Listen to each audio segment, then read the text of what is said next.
Well, hello ladies and gentlemen, and welcome back to OLC TV for some more Total War 3 Kingdoms. This time we're looking at the real battle tactics of the era, and we're going to be doing this by studying the Battle of Jieqiao, a battle between Gongsun Zan and Yuan Shao. So, why are we picking on the Battle of Jieqiao? Well, when you look through the records and the biographies and all the other information from the time, usually battles are recorded with the most scant details possible. It will be like Gongsun Zan moved forth to confront the Donghu and won a great victory, for example. Something like that, with just one word description on how good a victory or how bad a defeat the battle might have been. However, with the Battle of Jieqiao, we have a lot more information, which sort of gives us a very clear idea about how battles were fought during this time of the breakup of the Han. So, I'm going to give you a translation of what there is. Yuan Shao moved to attack Gongsun Zan, and the two sides met in battle 20 li south of Jie Bridge. Gongsun Zan had 30,000 foot soldiers in square formation, and 10,000 horsemen split into left and right wings. His white cavalry volunteers followed in the centre. They split in two, the left riding right and the right riding left. Their armour and flags shined with brilliance, lighting up heaven and earth. Yuan Shao sent Chu Yi against them with 800 soldiers, while 1,000 crossbowmen on either side supported his advance. Yuan Shao himself led tens of thousands of soldiers from the rear. Chu Yi had resided in Liangzhou for a long time and was familiar with the way of war practiced by the Qiang tribes. Seeing Chu Yi's small force, Gongsun Zan sent cavalry to crush them. Chu Yi's troops hid behind their shields and made no move until the enemy were 10 or 20 yards away. Then they leapt up together, their cries shaking the ground, rushing forward with crossbows shooting bolts like thunder, killing all who were struck, and completely defeated Gongsun Zan's army, killing more than 1,000 armed men. Yuan Shao's troops maintained their pursuit to Jie Bridge. Gongsun Zan rallied his troops to turn and fight, but Chu Yi again defeated them. Reaching Gongsun Zan's camp, they captured his standard and the rest of his army took flight. So as you can see with that is much more than just one simple line saying a battle happened. We have a description of how Gongsun Zan's army looked. We have a description of the troop types, of their formations, and the tactics used by an experienced commander in Chu Yi to defeat some cavalry. So yeah, it's a really good battle to look at if you want to study the tactics of this era. So let's have a look at where the battle actually took place. So, as you know from this time, Yuan Shao, this is 192 CE, Yuan Shao and Gongsun Zan were feuding. Now Gongsun Zan had control over Youzhou and Dai, if you look on this map. And Bohai had been given to Gongsun Fan, his cousin, by Yuan Shao as a means to placate him. But Gongsun Fan, of course, sided with his cousin Gongsun Zan, and so the two joined forces together. Now, Gongsun Zan had also just defeated a major Yellow Turban incursion, and we can assume that a good number of his troops in the coming battle at Jieqiao would have been Yellow Turbans that had surrendered and were obliged to join his forces instead of being executed or buried alive or any of the other multitude of ways they were dealt with if they did not do as the victor commanded. And so Gongsun Zan formed up with Gongsun Fan in Bohai and moved south towards Pingyuan. Now Pingyuan in this area at this time was controlled by Tian Kai, who had been placed there by Gongsun Zan, and Tian Kai had Liu Bei as one of his officers. Whether Tian Kai and Liu Bei took part in this battle is unknown. Their names are not stated, and certainly someone like Liu Bei is important enough to have been recorded should he have been there. There is no historical proof that he was at this battle, but it is possible he was at this battle. Same goes for Zhao Yun as well. And Guan Yu Zhangfei, they're all around at this time. But at Pingyuan, he then made a move west towards Wei Commandery, and Wei's capital is Ye, which is where Yuan Shao's capital was. Yuan Shao was based at his capital. He formed up his troops and marched east to meet Gongsun Zan at Wei. Okay, so that's how this came about, and that's the movements, the strategic movements prior to the battle taking place. Now this is a map, a very simple map of the actual battle itself. So Gongsun Zan had about 40,000 men.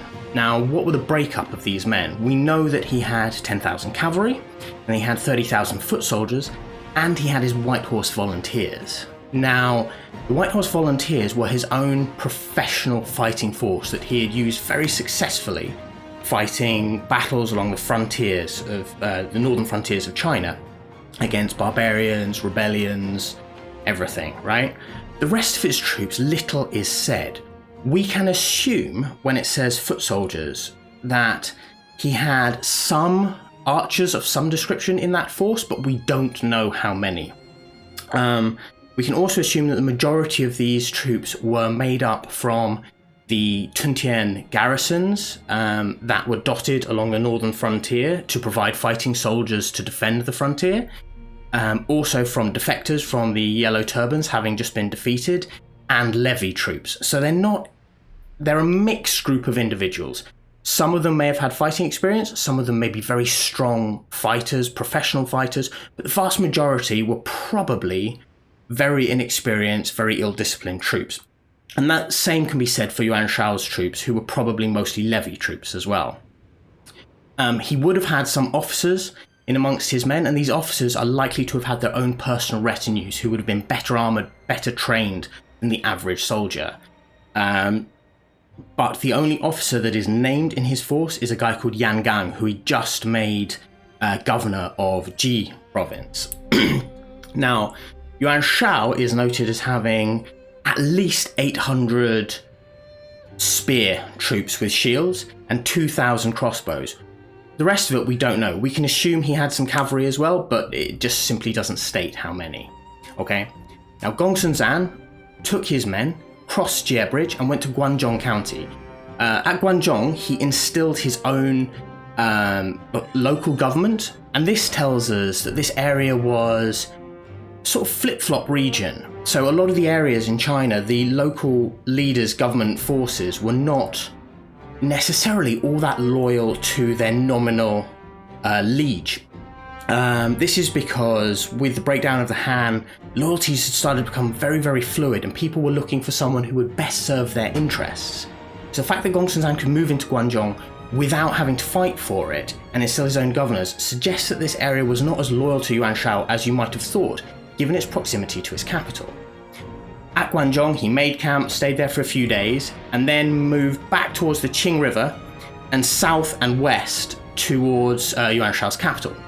Yuan Shao at the same time was moving up the line of the Qing River, and the two met about 10 kilometers. 20 li is roughly 10 kilometers away from Jie Bridge.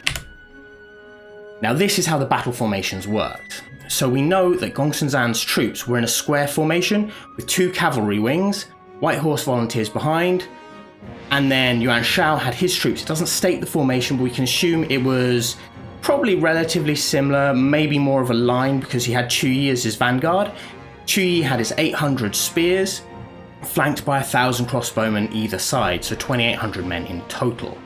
And what happened next is we have a description of a maneuver that the White Horse Volunteers from the rear in the centre do, which is where they split in two, the left riding right and the right riding left. Basically swapping formation. This is a showpiece formation to show that they are professional soldiers of higher quality, that they can do a complex maneuver. It sort of instills a level of fear, ideally, in the enemy. Also, moving out to the flanks, they're making use of the fact that they are bow cavalry. They can shoot in, harass, and generally irritate the enemy, as well as protect the flanks from any flanking maneuver Yuan Shao may try with light troops or cavalry. After this, he notices that Chu Yi has been told to advance with his 2,800 men, and Gongsun Zan says, okay, loose the cavalry. So the cavalry charge. Now the cavalry don't do very well. We hear that Chu Yi's men scream and shout and loose bolts at about a distance of 100 feet. And this has massive punching power, and it devastates this charge. You know, you've got a spear wall, and the cavalry don't want to charge a spear wall anyway. You have a lot of bolts flying at them, you have men screaming, and this just spooks the cavalry. And it says 1,000 men were killed because of this.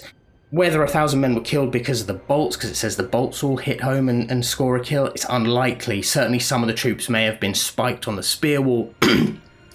But whatever happens, the cavalry are defeated and scatter. Now this suggests as well that this cavalry charge was not made up by Gongsun Zan's strongest cavalry. I mean, we know his White Horse followers were not part of that charge, but it suggests that the rest of these troops were probably levy troops, because war horses of the era would have been trained to at least respond better to the screaming and shouting and noise of battle. And it seems like this charge, they sent 10,000 men forward, about 1,000 were killed. They still seriously outnumbered these troops. You would have expected like a more elite or experienced unit to have taken that hit and just carried on fighting. These guys did not. They fled, broke, disappeared into the wilderness. Now that suggests to me that they're levies. After that, Yuan Shao gave the order to advance. So his troops advanced straight into Gongsun Zan, taking advantage of the situation. Now again, we have a suggestion that Gongsun Zan's troops were levies, militia, not that highly experienced, because they had just seen this cavalry, which significantly outnumbered Chu Yi's men, break and flee. So they were wavering quite a lot here. So there was a very short fight, in which there is some description about whether Yang Gang was part of the cavalry charge or whether he was part of a group of 1,000 armed soldiers in the infantry. Whatever happens, in this period, Yang Gang was either captured or killed, and the infantry was defeated and fell back, okay? It says that they fell back to the bridge, so we can assume that they fell back in relatively good fighting order. And it would also suggest to me that Yang Gang probably, as he had better troops, may have been fighting in the rear guard and holding up the rest of the army. So possibly he was captured in that engagement. After this, seeing that the rest of the force had moved off the field, the White Horse volunteers disappeared too. And Yuan Shao then gave the order for Chu Yi to follow up and press on the attack. And so we get to this map here, back to the strategic map.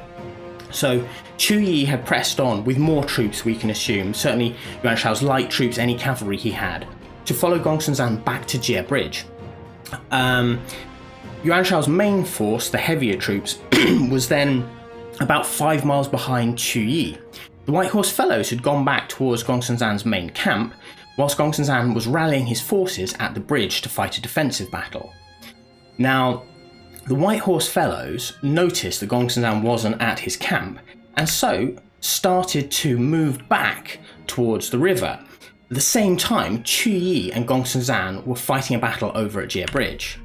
So Yuan Shao was moving up to support Chu Yi, but the White Horse Fellows saw a force and attacked. Now the White Horse Fellows, it doesn't say their numbers, but there's a few thousand of them at least. And they were elite soldiers. These guys were very, very good soldiers. And they attacked and harassed and generally pinned down Yuan Shao's force. Chu Yi at this time managed to defeat Gongsun Zan's rallied forces, probably because they were still smarting from being defeated, they were not the highest quality troops, and so Gongsun Zan just pulled back, he could no longer hold. This left the White Horses, even though they were outnumbered by Yuan Shao's main force, seriously outnumbered and in danger of being sandwiched. And as Chu Yi started to move back, the White Horses pulled away. They had a big opportunity, it says in the record, to capture Yuan Shao, but they just didn't realise he was there. Had they caught him, or had they known he was there, there's a suggestion they may not have known he was there, they may have pressed the attack and won. But who knows, that's a big what-if scenario. And after this, of course, the White Horses managed to cross the Qing River at another crossing, rejoin with Gongsun Zan's forces, and Gongsun Zan moved back north and fought against Liu Yu, destroyed him, and consolidated his holdings in the north. Yuan Shao moved into Guangzhong, stole Gongsun Zan's standard, executed any of the government that Gongsun Zan instilled, and won. So the aftermath, what happened?